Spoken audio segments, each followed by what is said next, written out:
And conservatives are really concerned about pedophiles.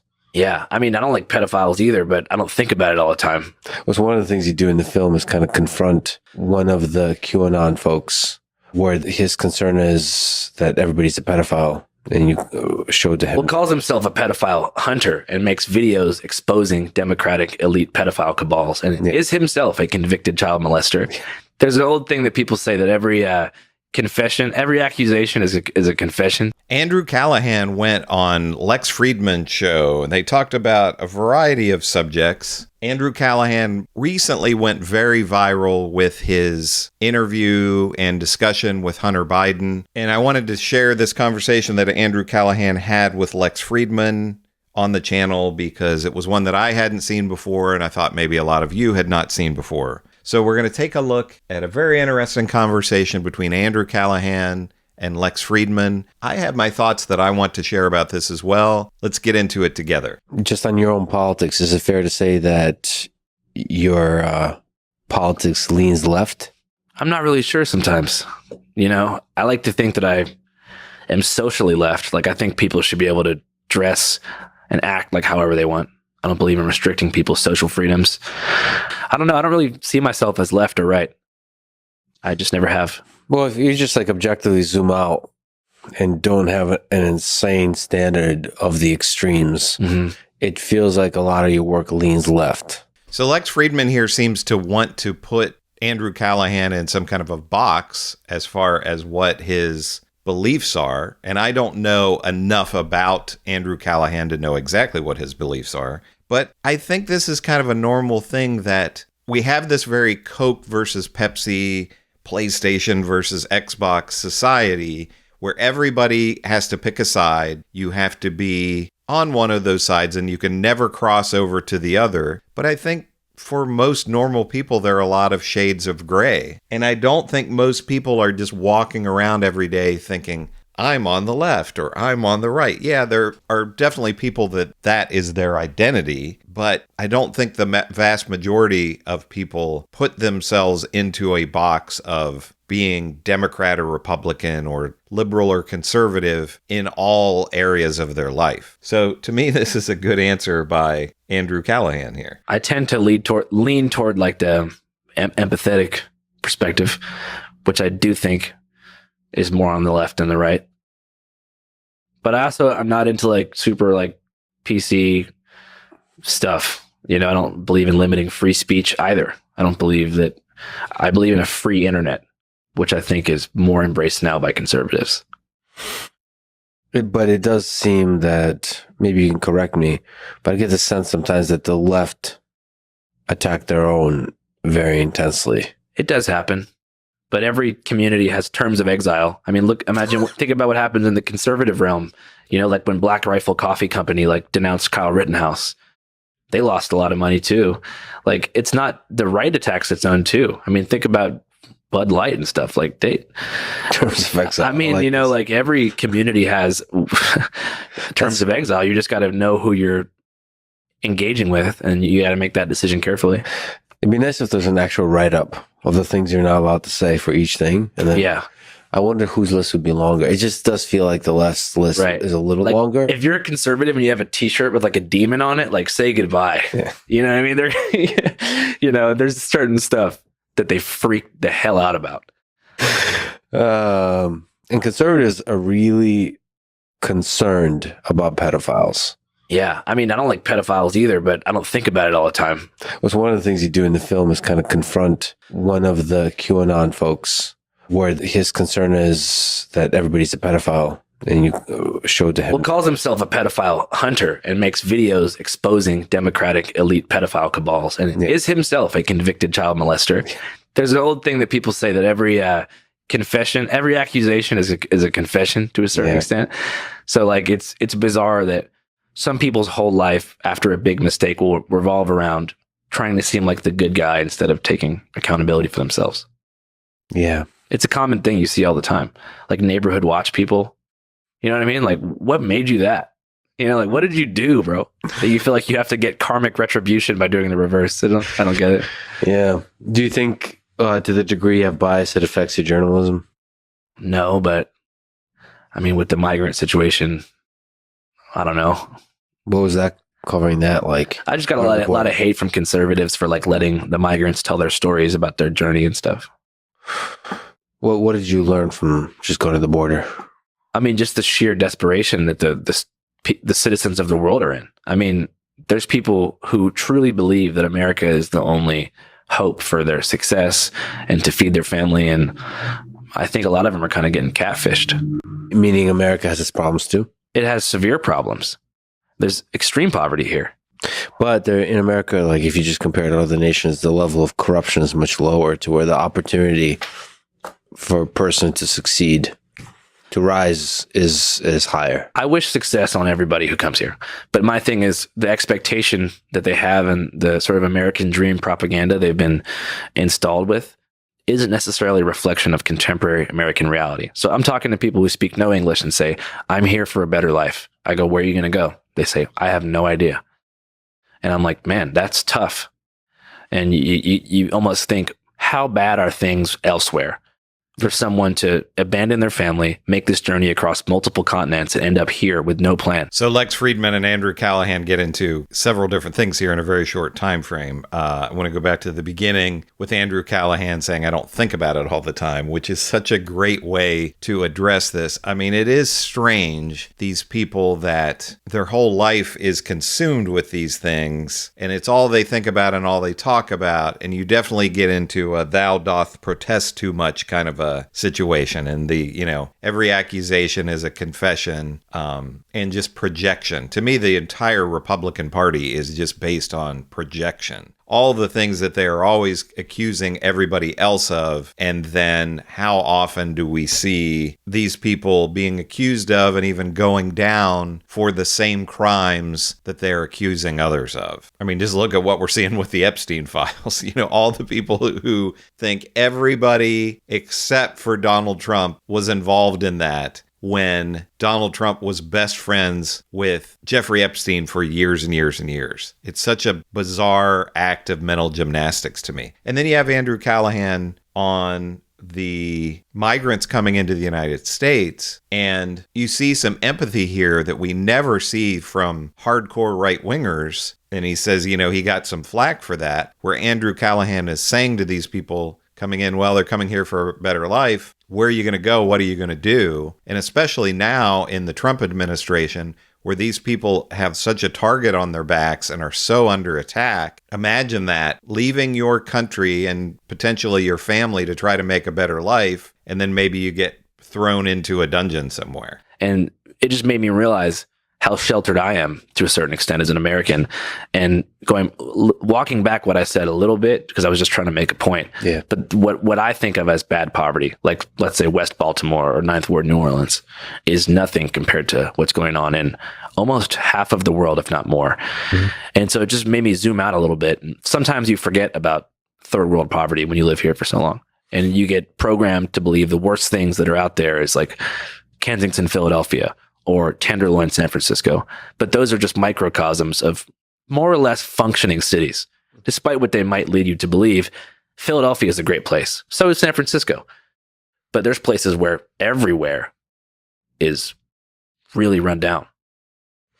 Yeah, and like people focus on in major cities in the United States, like homelessness, somehow that's a sign of a fallen empire. Right. But, that's a problem. There's definitely, it reveals some mismanagement of cities and government. I mean, homelessness in Seattle and San Francisco is for sure a result of the housing crisis, especially post-COVID and all the gentrification that preceded it, and it's unfortunate now that the conservative media is saying, like, look at Biden's America, as if Biden created homeless people.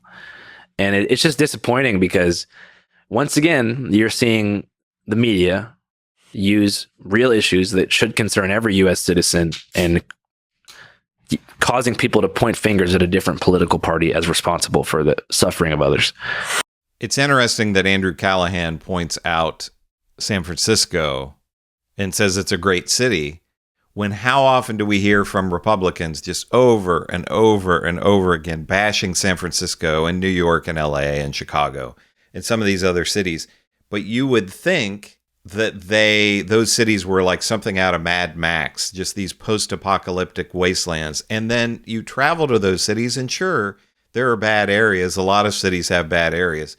But a friend of mine just went to San Francisco for a vacation, and I just jokingly said, well, did you get attacked or robbed or anything? And he said, yeah, it was just horrible. And he said, of course not. And, just showed me pictures of him and his family having a great time. So the Republican game plan, and they've used it for decades, is to pretend like it's an interesting needle that they thread where it's like America's the greatest country ever and American exceptionalism, and you can't ever control us. You can't ever criticize the United States. But we have these big swaths of our country that are just these horrible wastelands of crime and depravity where if you would even think of going there, you would probably instantly be robbed.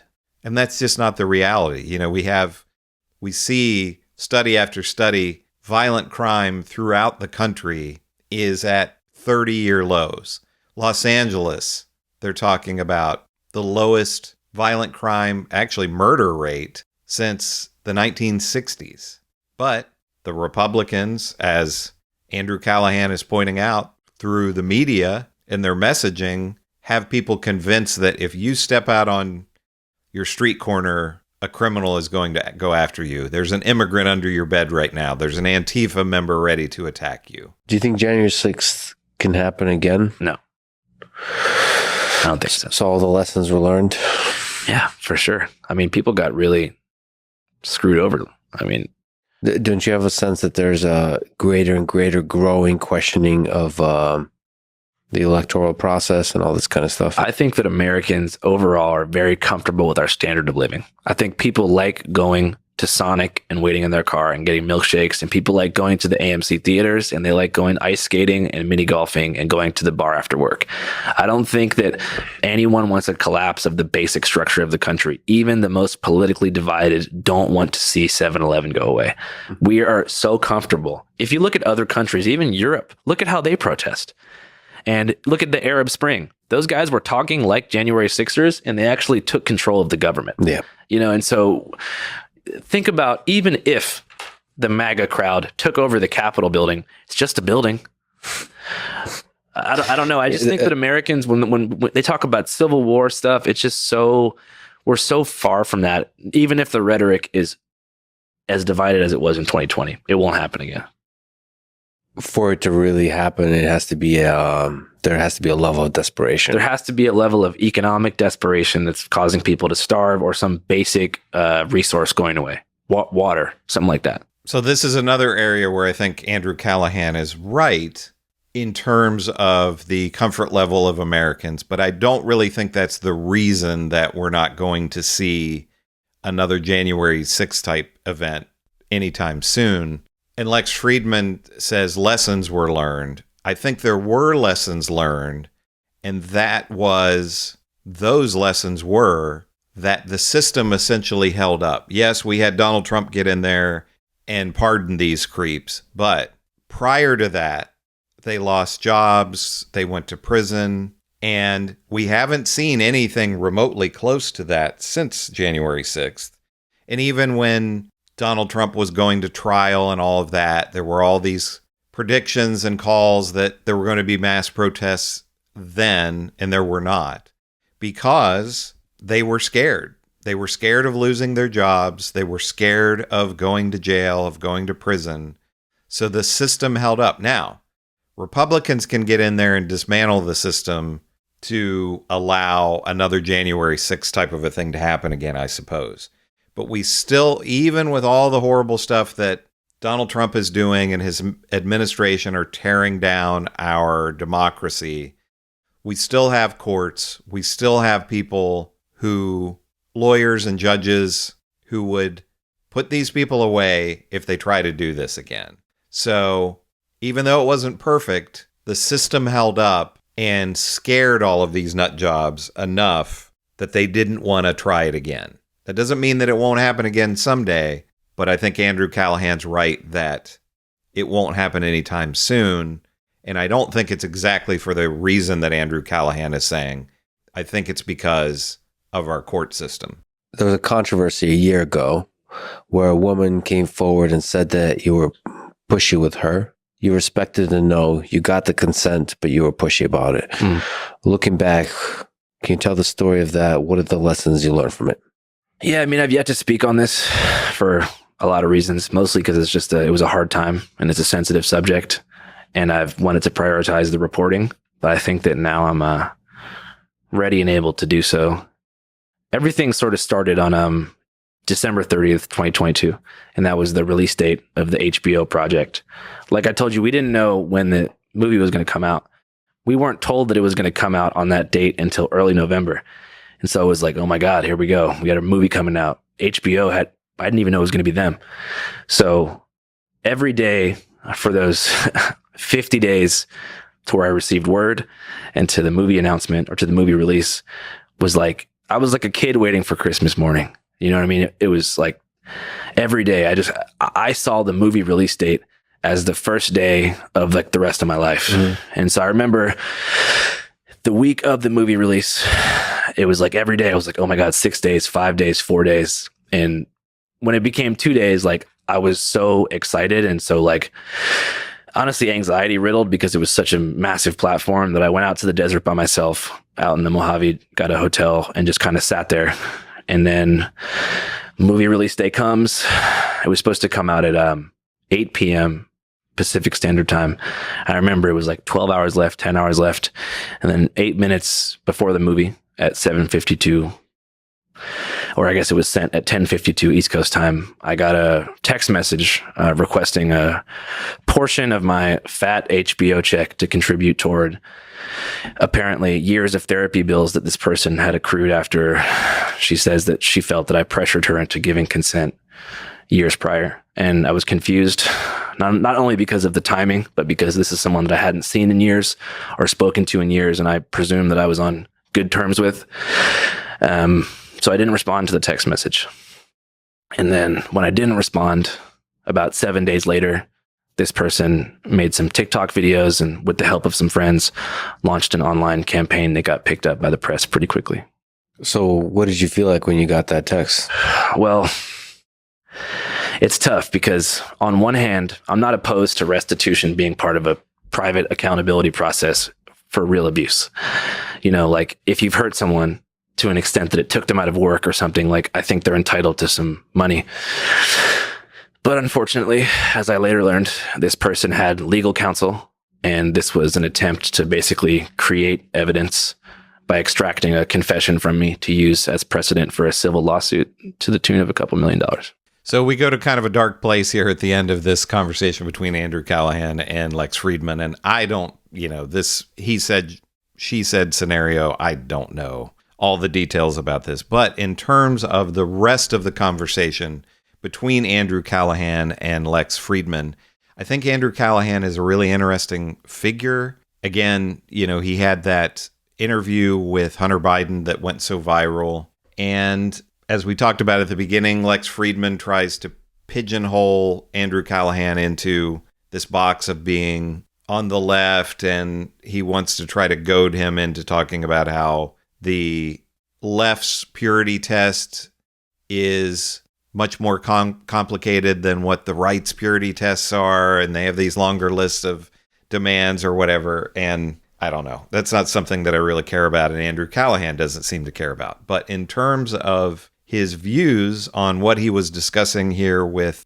Lex Fridman, I think he has a lot of good points and is spot on with much of what he's saying. But let me know what you think about all of this. How familiar were you with Andrew Callaghan? Was your first exposure to him the Hunter Biden interview, or were you aware of him before that? And what do you think about Lex Fridman and what the two of them had to say? Let me know in the comments. Make sure to give me a like and subscribe.